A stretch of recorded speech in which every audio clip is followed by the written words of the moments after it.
우리가 읽은 이 본문의 말씀에 대한 제목, 귀중한 믿음의 삶.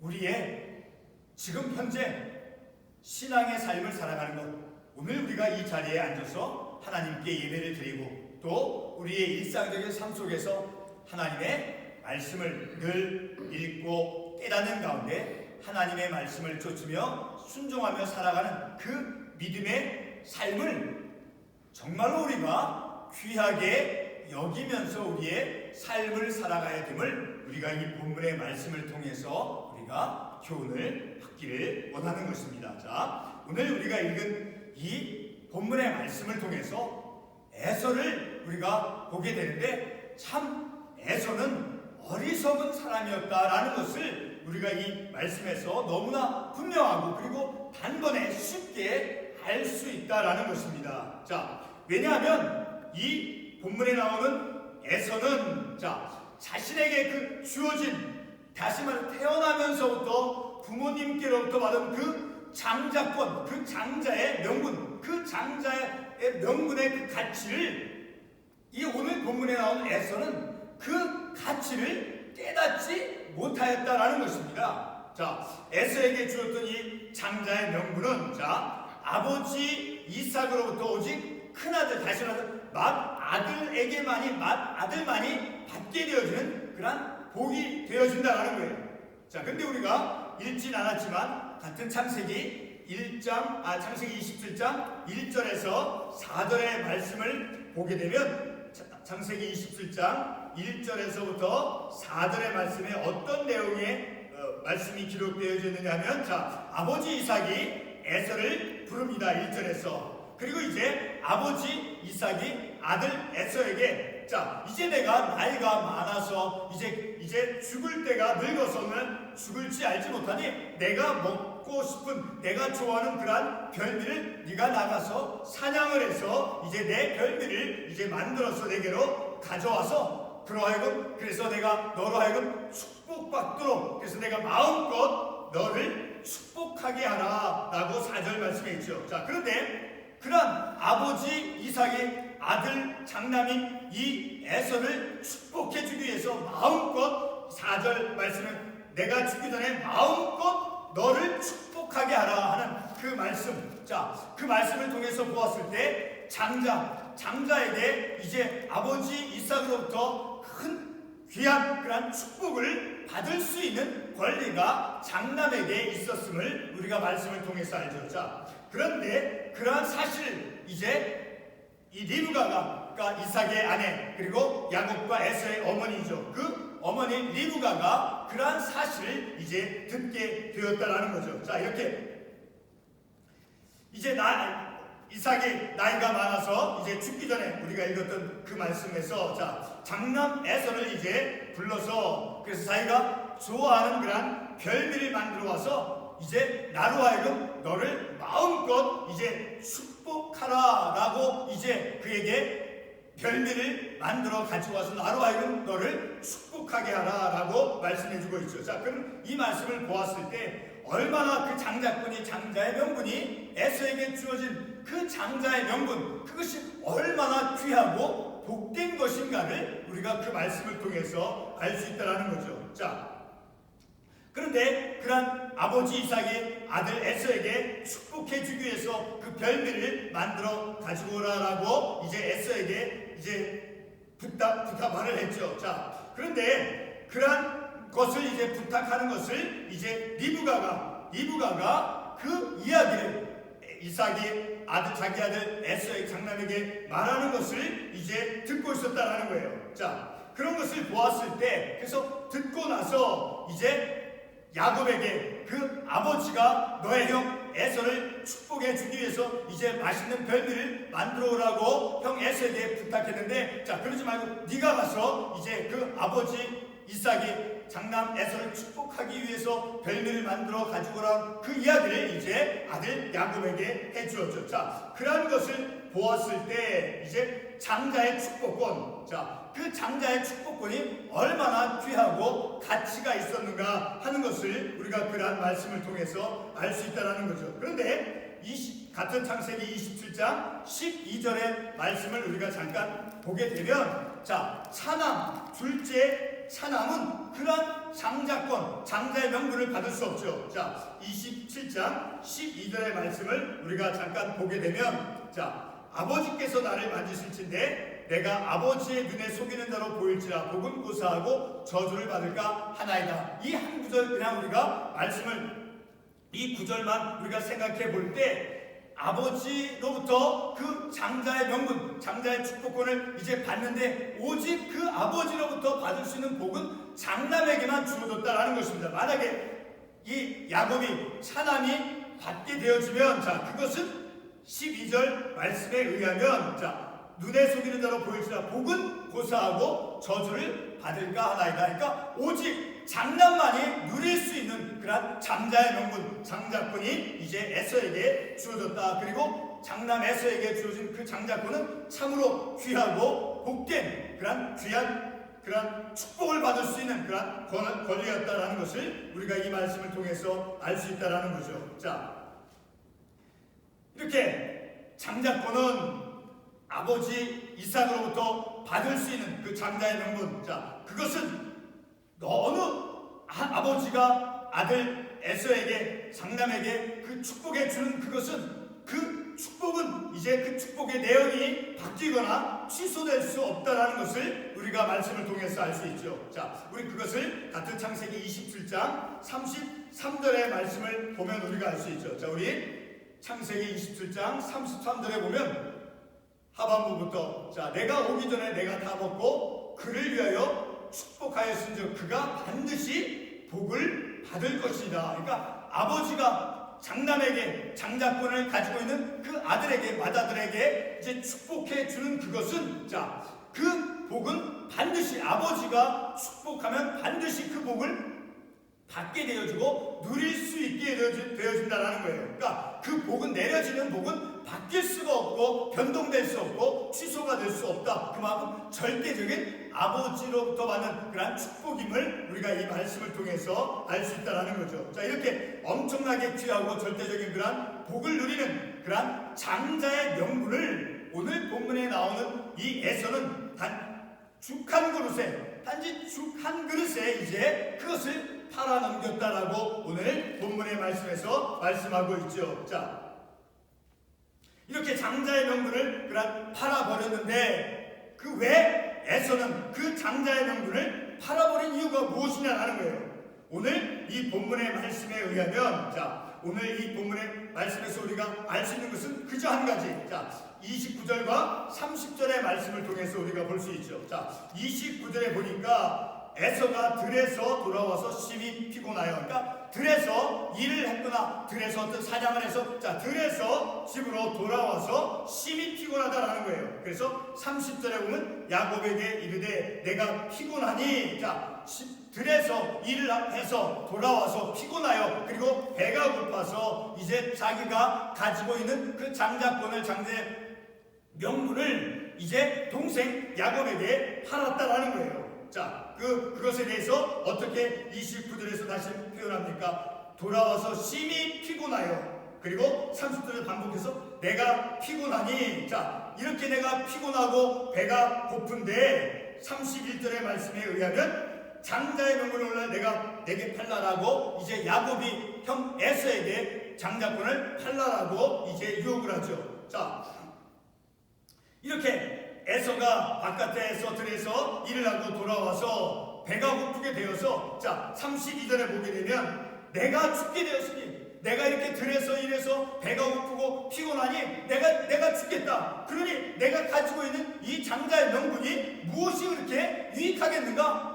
라고 하면서 이제 야곱이 제안하는, 동생 야곱이 유혹하죠. 그 아버지, 저 형이 가지고 있는 그 장자의 명분을 나에게 주세요. 그럼 내가 이 떡과 팥죽을 형에게 주겠습니다라고 이제 유혹을 해서 이제 제안을 했을 때 에서가 이제 그 자기의 가진 장자권, 장자의 명분을 팔아버렸다는 거죠. 단번에 그는 어떤 고민도 하지 않고 단번에 자기의 귀한 장자의 명분을 맞바꾸었다는 거죠. 오늘 우리가 이 말씀을 통해서 교훈을 받을 수 있는 것은, 자, 우리가 이렇게 에서가 바깥에서 이제 들에서 돌아와서 일을 하고 나서 심히 피곤하여, 다시는 육신적으로 힘이 들었다라는 거예요. 그리고 몸이 피곤하였다라는 거예요. 그래서 동생 야곱이 만드는 그러한 죽을 이제 먹고자 해서 바로 그러한 상황 가운데서 바깥에서 돌아와서 몸이 피곤하고 또 배가 고팠을 때 마침 집에서 동생 야곱이 팥죽, 그 죽을 쓰는 것을 이제 보고 그것을 먹고자 했다라는 거예요. 자, 바로 이러한 상황 가운데서 동생 야곱이 장자의 명분을 맞바꾸자라고 말하죠. 자, 그것이 하나의 그에게는 유혹이 되었다라는 거죠. 그래서 32절에서 에서가 표현하기를 내가 죽게 되었으니, 내가 이렇게 피곤하고 배가 고플 죽을 지경인데 그것이 장자의 명분이 무엇이 유익하겠느냐, 이렇게 이제 에서가 말합니다. 자, 이렇게 장자의 명분이 내가 배고파 죽을 지경인데 그 명분이 무엇이 중요하느냐, 라는 그런 어리석은 그런 생각을 하는 에서의 모습을 우리가 볼 수 있다는 거죠. 우리가 이런 말씀을 통해서 교훈을 받는 것은, 다시 말해 우리의 삶의 현실 속에서 우리가 힘들고 어려운 삶의 그런 상황들이 우리 가운데 있을지라도, 경제적으로 또 여러 가지 사람들과의 관계에서 어려운 일이 있다 할지라도, 내가 좀 경제적으로 가난하고 어려운 상황에 내가 직면했을지라도 우리가 믿음대로 말씀대로 삶을 살아가는 것, 그 믿음의 삶을 살아가는 것, 그것을 우리가 소홀히 여겨서는 안 된다는 것을 우리가 이 말씀을 통해서 교훈을 받을 수 있다는 거죠. 자, 세상에 있는 어떤 그 오늘 본문의 말씀은 야곱이 만들었던 죽과 같은, 세상에 있는 어떤 죽과 같은 것을 얻기 위해서, 그 물질적인 것을 얻기 위해서 우리가 가지고 있는 소중한 믿음의 사명들, 믿음의 본분들을 우리가 포기하거나 그것을 저버려서는 안 된다는 것을 우리가 이 말씀을 통해서 교훈을 받을 수 있다는 거죠. 자, 오늘 본문 31절에 그 야곱의 제안, 야곱이 형 에서에게 어떻게 다가섭니까? 31절에 야곱이 이르되 형의 장자의 명분을 오늘 내게 팔라. 자, 그것은 에서에게는 유혹이 되었다는 거예요. 자, 에서에게 그런 야곱의, 동생 야곱의 제안은 바로 유혹으로 다가왔다는, 자, 그런 상황 속에서 어떻게 해야 되는가? 우리는 요셉을 떠올릴 수 있어요. 요셉, 그런 유혹이 있었을지라도 그가 어떤 육신적인 쾌락을 즐길 수 있는 그런 유혹이 다가왔어도 그것을 뿌리치고 도망갔던 그런 요셉과 같이 어떤 유혹에 대해서 단호하게 그것으로부터 벗어날 수 있는 그러한 우리들의 믿음의 삶이 되어야 된다는 거예요. 만약에 에서가 오늘 본 1절 아침에 27장 28절과 29절의 말씀을 보게 되면 이제 어떤 복을 이제 축복해 주는가? 자, 27장 27절 하반부에서부터 29절의 말씀에 보면 잘 나와 있죠. 자, 27절 하반부에 보면 그에게 축복하여 이르되 내 아들의 향취는 여호와께서 복 주신 밭의 향취로다. 28절에 하나님은 하늘의 이슬과 땅의 기름짐이며 풍성한 곡식과 포도주를 내게 주시기를 원하노라. 그러니까 풍성한 그 이 땅 가운데서 풍요하게 삶을 살아갈 수 있는 그러한 복을 내려주시겠다라고 축복해 주죠. 그 축복의 내용. 그리고 29절에서 만민이 너를 섬기고 열국이 내게 굴복하리니 내가 형제들의 주가 되고 내 어머니의 아들들이 내게 굴복하며 너를 저주하는 자를 저주를 받고 너를 축복하는 자는 복을 받기를 원한다. 이렇게 엄청난 복을 이제 선언하고 축복해주는 그러한 축복의 내용들, 축복의 의미들을 이 에서가 깨달았다라고 하면, 그러한 축복의 가치, 의미를 인식하고 있었다라고 하면 에서는 자신의 그러한 어리석은 태도를 달리 했었을 것이다라는 거예요. 에서는 오늘 본문 25장 32절 말씀에서 내가 죽게 되었으니 이 장자의 명분이 내게 무엇이 유익하리요? 참으로 그 장자의 명분, 장자권의 그 가치, 그 의미를 깨닫지 못하였다라는 거예요. 이 얼마나 안타까운 일입니까? 34절 말씀에서도 마지막 하반부에 에서가 장자의 명분을 가볍게 여김이었더라. 자기에게 주어진 그 엄청난 그 장자권의 그 가치, 그 의미를 그가 깨닫지 못하고 어리석게 그 가치를 깨닫지 못한 채 그 장자의 명분을 그저 눈에 보이는 그 팥죽 한 그릇과 맞바꾸었다라는 것이죠. 오늘 우리가 이 말씀을 통해서 또 한 가지 교훈을 받을 수 있는 것은, 자, 우리가 방금 27장 8절 29절에서 우리가 본 내용과 같이 하나님께서 예비해 놓으시고 그 하나님께서 주시기 위한 그러한 복, 그러한 복의 가치들, 그 의미들을 우리가 깨달을 수 있어야 된다는 거예요. 우리 로마서 8장 18절과 18절 또 17절과 18절의 말씀을 한번 가보겠습니다. 로마서 8장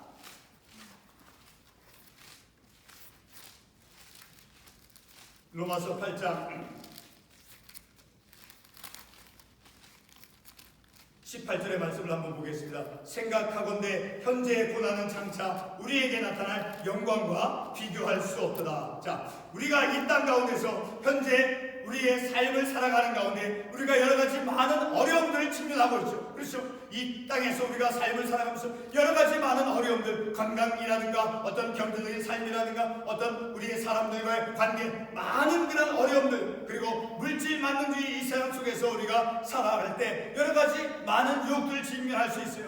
우리가 그런 유혹들, 그런 것들을 우리가 분별할 수 있어야 된다는 거예요. 그래서 우리는 그런 세상에 많은 믿음의 삶을 행하지 않고 하나님의 말씀대로 삶을 살아가는 것 대신에 어떤 세상 사람들의 삶의 방식대로 우리가 삶을 살아갔을 때 우리도 역시 어리석음을 범할 수밖에 없게 된다는 거예요. 그러나 우리는 이러한 말씀을 통해서, 이러한 교훈을 통해서 우리 로마서 8장 같은 14절 이하의 말씀을 통해서 우리는 하나님의 영으로 인도함을 받는 그러한 사람이 되어야 된다는 거예요. 하나님의 영으로 인도함을 받는 그러한 사람. 하나님의 영으로 인도함을 받는 사람은 어떠한 모습입니까? 15절 말씀에 양자의 영을 받았으므로 양자의 영을 받은 사람이 바로 하나님의 영으로 인도함을 받는 사람이다라는 거죠. 그리고 15절 말씀에서 하나님의 자녀인 것을 증언하시나니 하나님의 자녀, 하나님의 영을 받고 하나님의 자녀된 그 사람이 하나님의 영으로 인도함을 받았다는, 하나님의 영으로 인도함을 받은 그 사람은 하나님의 자녀요, 그리고 양자의 영을 받은 사람이요. 그리고 17절에서 자녀이면 어떤 자녀이냐? 바로 자녀이면 또 상속자, 하나님의 상속자요. 그러니까 상속자로서 하나님께로부터 그 유업을 받을 그런 하나님의 상속자, 그리고 하나님의 자녀, 그리고 양자의 영을 받은 그런 하나님의 영으로 인도함 받는, 하나님의 영으로 인도함 받는 그런 내 존재, 하나님의 영으로 인도함 받는 그런 삶을 살아가야 됨을 우리가 이 말씀을 통해서 교훈을 받을 수 있다는 거죠.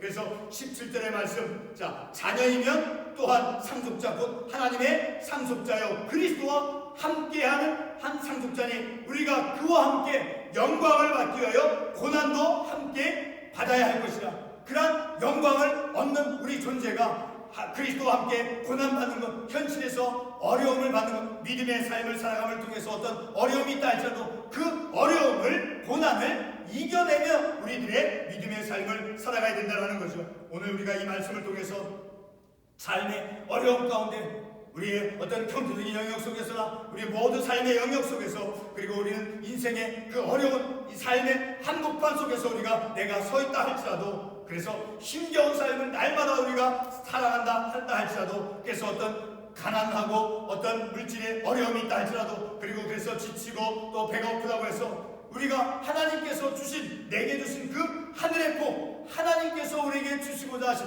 그 복, 그것을 누릴 수 있는 그 권리를 이제 오늘 본문의 말씀에서 에서는 그 귀한 가치를, 그 장자의 명분, 장자권을, 그 귀한 가치를 깨닫지 못한 채 세상적인 것, 물질적인 것과 맞받고 어떤 그런 어리석은 그런 에서의 모습, 그런 모습이 우리의 믿음의 삶 속에 결코 있어서는 안 된다라는 것을 우리가 이 말씀을 통해서 깨닫는다는 거죠. 결론의 말씀으로 우리 8장, 로마서 8장 26절과 27절의 말씀을 보겠습니다.